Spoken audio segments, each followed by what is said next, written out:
Ningekuwa mimi kiongozi wa nchi, ningesema vijana wote waliopigwa risasi ambao wako majumbani tuwakusanye, tuwapeleke hospitalini wakatibiwe bure. Ningekuwa mimi kiongozi wa nchi, ningesema waliokamatwa wote ambao wako polisi waachiliwe wawe huru. Ningekuwa kiongozi wa nchi, ningetafuta njia za kuliponya taifa ili taifa liache kuvuja damu.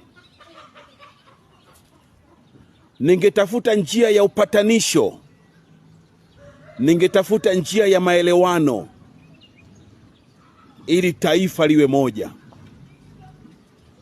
ili mgawanyiko upone na Watanzania tupone. Nachoka. Baba yenu Clemence Mwandambo.